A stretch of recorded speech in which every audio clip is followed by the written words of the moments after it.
सर्वांना नमस्कार. एक टोल पडला की वर्गात जाणारा आणि दुसरा टोल पडला की बाहेर येणारा आणि या दोन टोलच्या मध्ये टोलवाटोलवी करणाऱ्या असंख्य मास्तरापैकी एक मास्तर आहे. पण इथं टोलवाटोलवी करणार नाही. सन 1994 पासून 2001 पर्यंत गारगोटीमध्ये 2 विद्यापीठं आम्हाला शिकवायला होती. एक विद्यापीठ होतं मौनी विद्यापीठ आणि दुसऱ्या विद्यापीठाचं नाव आहे डॉक्टर राजन गणपती गवस. ज्या विद्यापीठानं आम्हाला शब्दांची ताकद दिली ते आदरणीय गवस सर, दुसरे आमचे विद्यापीठ डॉक्टर विजय निंबाळकर आणि 12वी झाल्यापासून 5 वर्ष ज्यांच्या प्रेमात पडलो ते गारगोटीचं शाहू वाचनालय. म्हणजे कोल्हापूरमध्ये गेला तर विद्यापीठाच्या वाचनानं तर समृद्ध असणारं दुसरं वाचनालय कुठं असेल तर ते शाहू वाचनालय.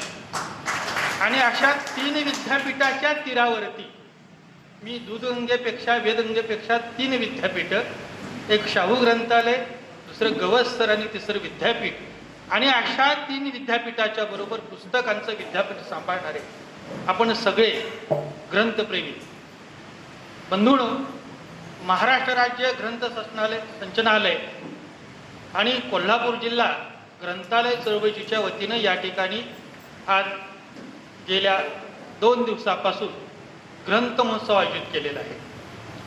तसं बघितलं तर लेखक आणि वाचकासाठी ग्रंथाचा उत्सव हा माहीचाच प्रकार असतो.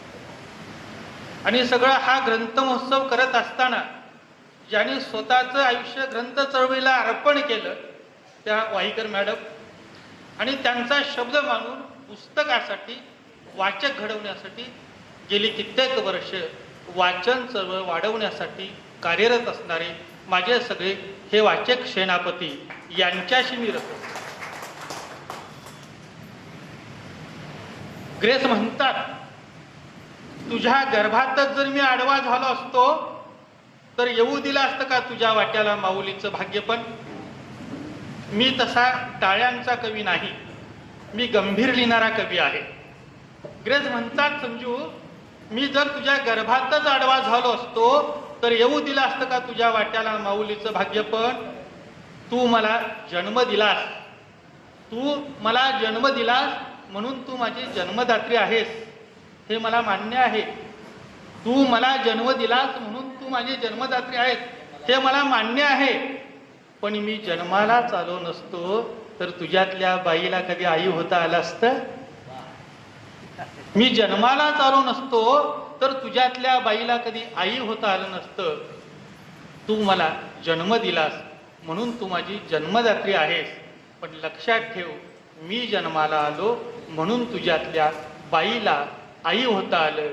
या अर्थानं तुझ्यातल्या आईपणाचा मी सुद्धा बाप आहे. तुझ्यातल्या आईपणाचा मी सुद्धा बाप आहे. लेखक लिहितो, कवी लिहितो, वक्ता बोलतो, याला कारण तुमच्यासारखे मायबाप असतात.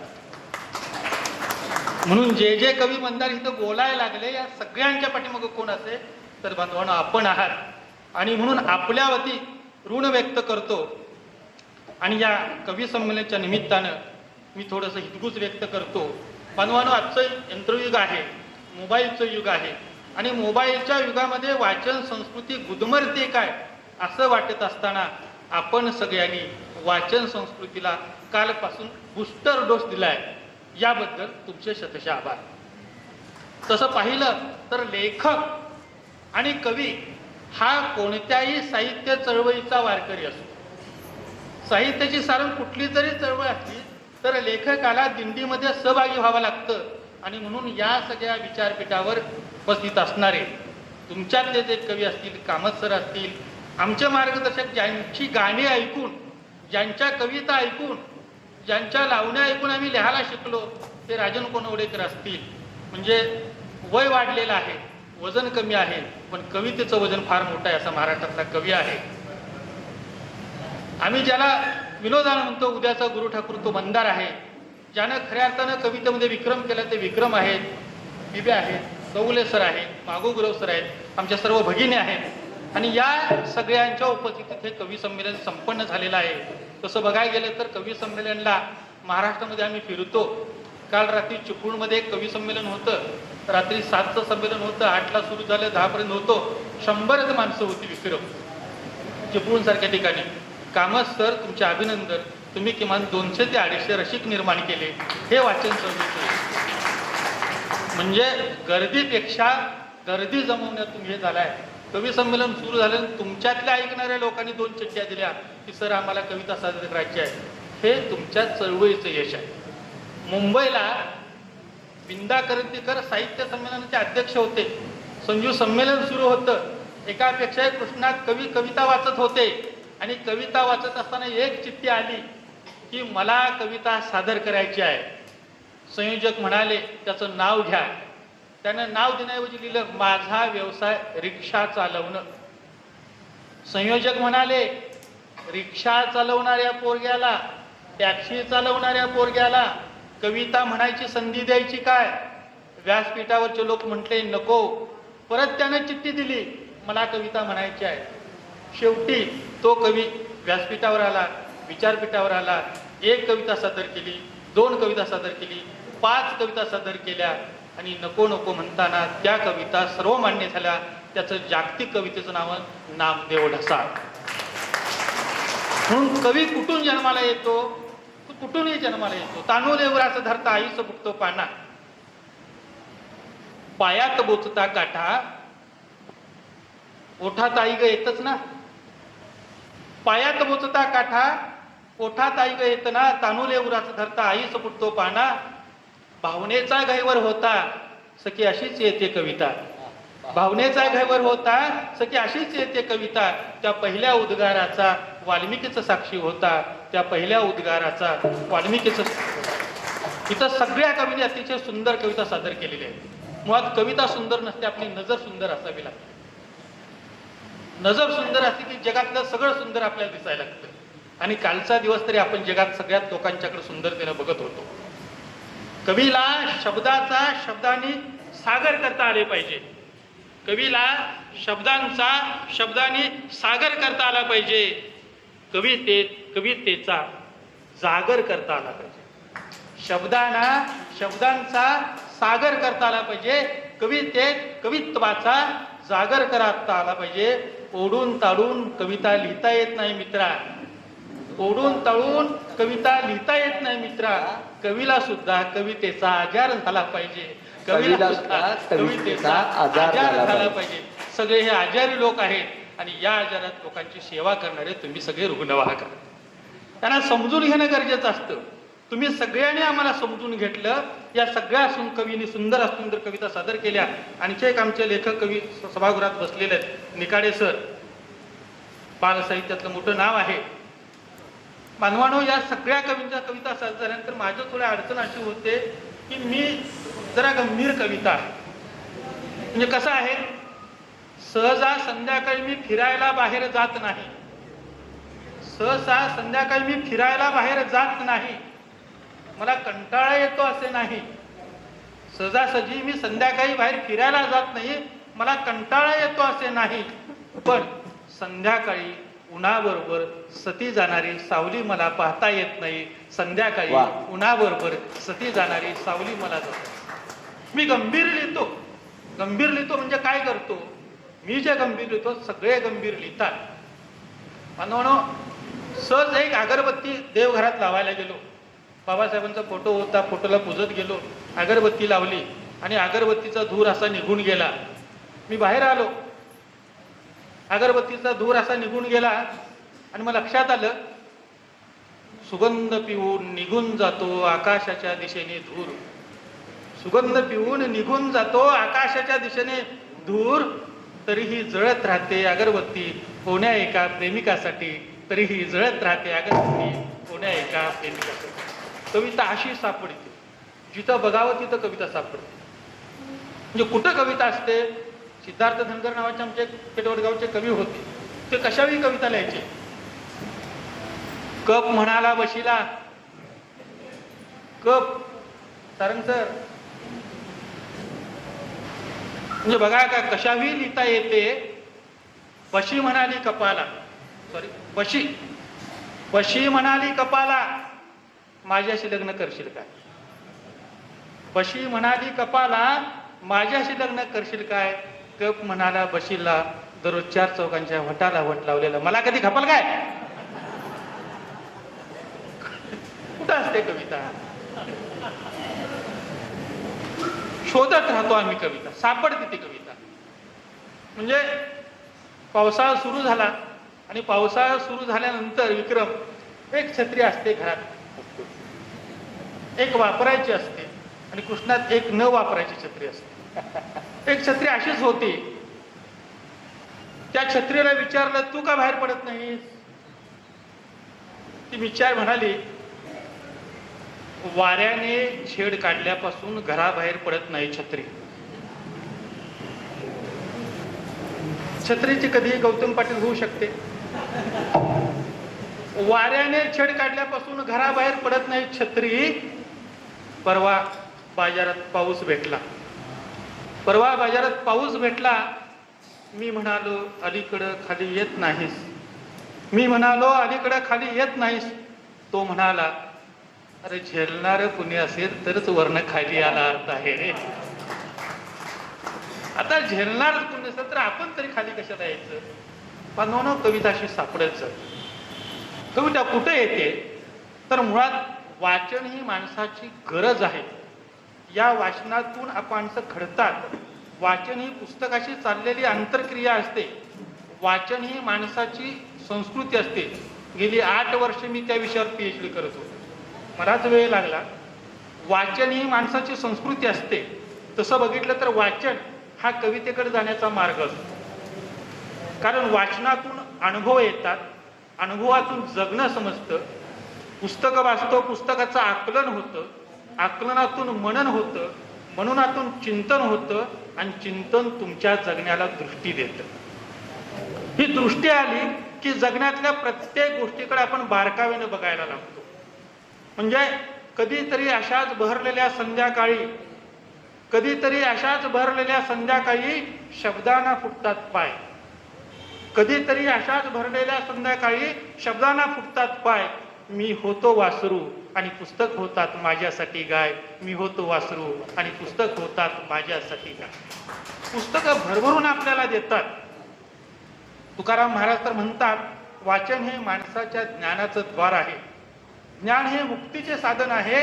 यासाठी नित्य वाचन केलंच पाहिजे. बांधवांनो, थोडा वेळ थांबतात सिग्नलला प्रवासी. थोडा वेळ थांबतात सिग्नलला प्रवासी समोरची गर्दी ओसरण्यासाठी. मी पुण्यात जातो, मुंबईमध्ये जातो, पुस्तकांच्या स्टॉल पाहतो आणि रस्त्यावर सुद्धा पुस्तकं पाहतो. थोडा वेळ थांबतात प्रवासी समोरची गर्दी ओसरण्यासाठी. फुटपाथावर बसलेली असतात पुस्तके, चालणाऱ्याला किंमत आणि वाचणाऱ्याला रस्ता दाखवण्यासाठी. पुस्तकं वाचणाऱ्याला रस्ता दाखवतात. पुस्तकं माणसाला कुठल्या कुठे घेऊन जातात. म्हणून पुस्तकांच्या प्रेमात आपण पडलं पाहिजे. जितके आपण पुस्तकाच्या जवळ जाऊ तितकी आपल्याला आत्मशोध लागतो. पुस्तकाने काय होतं तर पुस्तकं वाचलं तर मीच माझं आत्मखनन करतो. मी उत्खनन करतो. माझ्या कवितेचं मी उत्खनन करतो. माझं उत्खनन करतो. मी माझा आत्मशोध घेतो. आणि ज्याला आत्मशोध घेता येतो त्याला कविता लिहिता येते. मी कविता लिहितो म्हणजे काय करतो? मी कविता लिहितो म्हणजे निर्भय होतो आहे. नारायणपुरी म्हणतात, मी कविता लिहितो म्हणजे निर्भय होतो आहे. या जगाला पाहण्यासाठी तुम्हाला डोळे देतो आहे. मी कविता लिहितो म्हणजे निर्भय होतो आहे. या जगाला पाहण्यासाठी मी डोळे देत आहे. या कविता आमच्या तुमच्या जगण्याचे देणे असते. या कविता आमच्या तुमच्या जगण्याचे देणे आणि स्वतःलाच आपली राख उधळीत जाणे आणि स्वतःलाच अशी राख उधळीत जाणे. मला एकाने विचारलं कविता म्हणजे ते काय? मी सांगितलं, स्वतःला सुळावर चढवून टाळ्या वाजवून घ्यायची प्रथा म्हणजे कवी आणि कविता. स्वतःला सुळावर चढवता आलं पाहिजे. कवीचं नातं हे येशू ख्रिस्ताचे असतं. कवीचं नातं हे तुकारामाच्या गाथेशी असतं. कवीचं नातं ज्ञानेश्वराच्या पसायदानाचे असतं. आज आपल्या समोरचा भोवताल प्रचंड असा कोलाहल झालेला आहे. पण नेमकं झालेलं आहे काय की विद्यालये बंद पडलीत, मध्यालये सुरू झालीत, भाकरीला अजून गरिबी भागवण्याची भूक लागलेली नाही, खुज्या माणसांची सावली मोठी झाली, आपला कधी कडेलोट होईल याचं सांगता येत नाही, कुणाचाच कुणावर विश्वास नाही. आमच्याकडे काही जागतिक ब्रँड ॲम्बेसिडर आले, ते आंघोळ करतात काचेवर आरशावर पाणी मारून मारून, अंगावर पाणी मारत नाहीत, आरशावर पाणी मारून ते आंघोळ करतात. आता चांगल्याला चांगलं म्हणण्याचं धाडस आपल्याला नाही, वाईटाला तर वाईट आपण म्हणूच शकत नाही. प्रत्येकाला एक सवय झाली आपल्याबरोबर काहीतरी वाईट चाललंय, पण वाईटाला वाईट म्हणण्याचं धाडस आपल्याकडे नाही. इतकंच नाही तर माझ्यासह तुम्हाला पाण्यात पडायचं आहे, पण कपडे भिजले नसले पाहिजेत, अशा नदीचा आपण शोध घ्यायला लागतो. पाण्यात तर पडायचं आहे, पण कपडे भिजले नसले पाहिजेत, अशा नदीच्या शोधात आपण आहोत. सुटली जनावरांची दावी आणि झाली पाळीव माणसं, सुटली जनावरांची दावी आणि झाली पाळीव माणसं, उजगावण्यामध्ये उभी राहिली, उजगावण्यामध्ये उभी राहिली मिशा पिळणारी माणसं. कुणाला सलाम करायचा हे आपल्या हातात राहिलेलं नाही. पिढ्यानपिढ्या बदलत गेल्या, माणसं बदलत गेली. शिक्षणाच्या नोकरीच्या निमित्तानं पोरं शहरात गेली, शहरात गेल्यानंतर झालं काय, जगण्याच्या हायवेवर भरला त्यांनी घामाचा टोल, जगण्याच्या हायवेवर भरला त्यांनी जगण्याचा टोल, आणि वाचता येत नाही अजूनही पोराला बापाच्या डोळ्यातला स्वप्नांचा एक्झिट पोल. जगण्याच्या हायवेवर भरला त्याने घामाचा टोल, आणि अजूनही वाचता येत नाही पोराला बापाच्या डोळ्यातला स्वप्नांचा एक्झिट पोल. माय आणि मातीची नाळ तोडू द्यायची नसेल तर वाचन संस्कृती आणि कवितेला जवळ केलं पाहिजे. वापरा एकाला 2-3 हँडसेट, वापरा एकाला 2-3 हँडसेट, सिम कार्ड करा ही चेंज. वापरा एकाला 2-3 हँडसेट, सिम कार्ड करा चेंज. पण मातीत घट्ट रुजल्याशिवाय टॉवर देत नाही रेंज, मातीत घट्ट रुजल्याशिवाय टॉवर देत नाही रेंज. हे रुजणं झालं पाहिजे, आणि हे रुजवण्याचं काम कोण करत असेल तर बांधवानो कवी करत असतो. आता उत्तरार्धाकडे येताना बांधवानो, जिथं जिथं बोलायला जातो तिथे एक चिठ्ठी येते. संतोष ते म्हणतात तुम्ही बोला पण व्यवस्थेवर बोलू नका. काय बोलावं आपल्या हातात राहिलेलं नाही, कुणाविषयी बोलावं हे आता आपल्या हातात राहिलेलं नाही. आपण काय बोलावं सुतारसर ही व्यवस्था ठरवते. मी शब्दातून तत्व मांडणारा कवी आहे. मी काल सकाळी नुसता सकाळी दारात उभा राहिलो आणि मोठ्यानं जांभी दिली. मी काल सकाळी नुसता दारात उभा राहिलो आणि मोठ्यानं जांभी दिली. दुपारीच माझ्या गल्लीत कर्फ्यू लागला. माणसाचं तोंड बंद करण्याची व्यवस्था सुरू झालेली आहे. आम्ही काय बोलायचं हे आमच्या हातात राहिलेलं नाही. म्हणून कवी काय करतो, कवी सत्तेपेक्षा सत्याबरोबर राहतो. म्हणजे झालं काय बघा, घरात चोर शिरल्यावर, घरात नामदेव चोर शिरल्यावर कुत्र्याने घाणवट ठेवले आपले इमान चोराने आणलेल्या बिस्किटाकडे. घरात चोर शिरल्यावर कुत्र्याने घाणवट ठेवले आपले इमान घरात आलेल्या चोरांच्या बिस्किटाकडे. हमरून हमरून गायींनी गाव गोळा केला, हमरून हमरून गायींनी गाव गोळा केला, आणि झोपमोड झाली म्हणून मालकानं गायींचा चारा बंद केला. उगवणाऱ्या माणसाचा आवाज दाबला जातो, एक पानसरे मारला जातो, दुसरा कलबुर्गी मारला जातो. बांधवानं नेमकं होतं काय, आम्ही स्मशानात गेलो. संतोष स्मशानात गेलो. स्मशानात होती चर्चा, आग कशी लागली याची चर्चा स्मशानात धुमसत होती. आग कशी लागली याची चर्चा स्मशानात धुमसत होती. खरे तर अंधार वाढला म्हणून त्याने स्वतःला पेटवून घेतले होते. खरे तर अंधार वाढला म्हणून त्याने स्वतःला पेटवून गेले होते. नेमकी हीच राख आम्ही वाऱ्यावरती उडवून दिली, नेमकी हीच राख आम्ही वाऱ्यावरती उडवून दिली. बांधवांनो, कुपोषित जगण्याचे असंख्य नागरिक प्रश्न आपल्यासमोर उभे आहेत. सरकारी कार्यालय तर कुबड्या आणि व्हीलचेअर मोफत मिळतात म्हणून पाय छाटून घेणाऱ्यांची गर्दी झालेली आहे. सरकारी कार्यालयात कुबड्या आणि व्हीलचेअर मोफत मिळतात म्हणून पाय छाटून घेणाऱ्यांची गर्दी झाली आहे.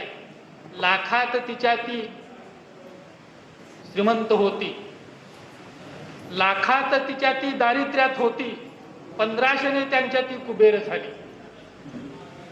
लाखात तिच्या ती दारिद्र्यात होती, 1500ने त्यांच्या ती कुबेर झाली. तिच्यावरती गुन्हा नोंद झाला, 1500ने म्हणे ती आता श्रीमंत झाली. बनवणं हे चित्र आहे आणि कवी काय करतो, आपल्या अवतीभोवतीच्या चित्राकडे बघतो आणि चित्राच्या माध्यमातून त्याला जे दिसतं तो मांडण्याचा प्रयत्न करतो. कवी काय करतो बघा, कुणालाही नमस्कार करावा लागतो.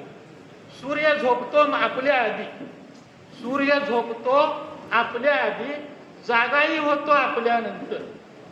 सूर्य झोपतो आपल्या आधी, जागाही होतो आपल्यानंतर, तरी आई म्हणते त्याला करावा लागतो रोज नमस्कार.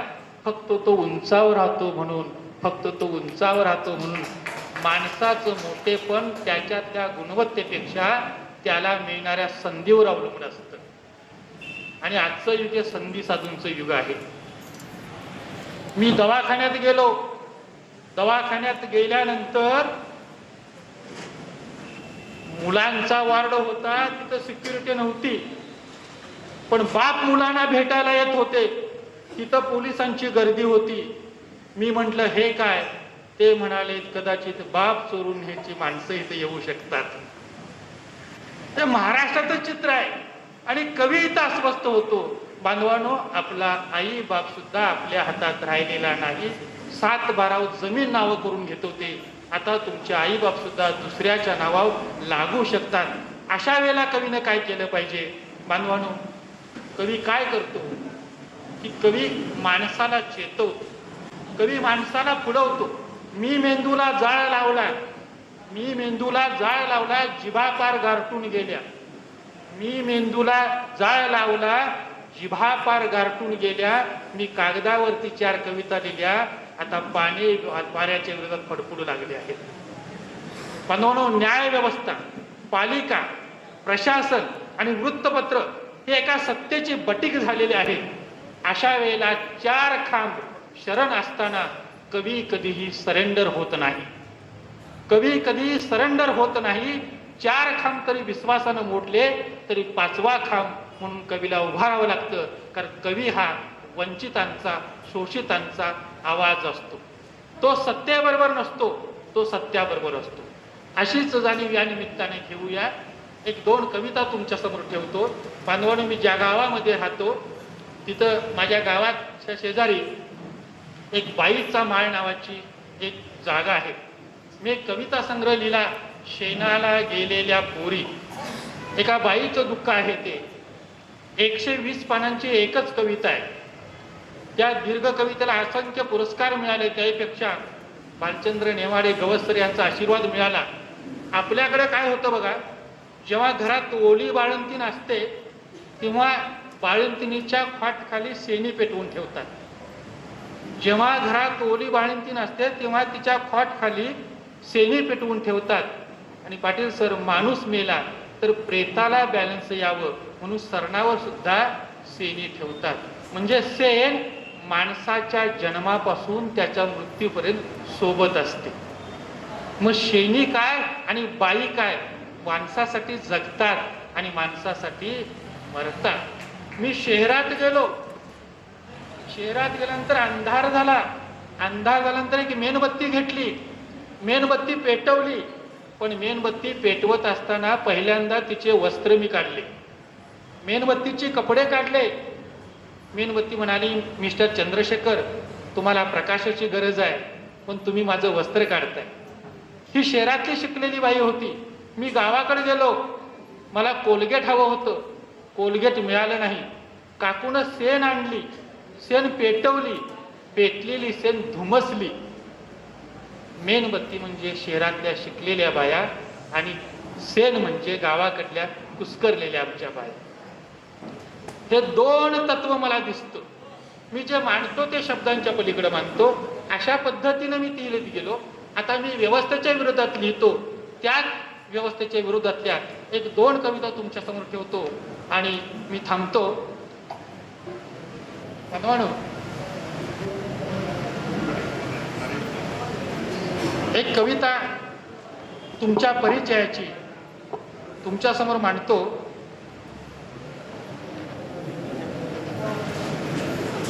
बघा का, कवितेचं शीर्षक आहे तसे इथे काय फुटत नाही.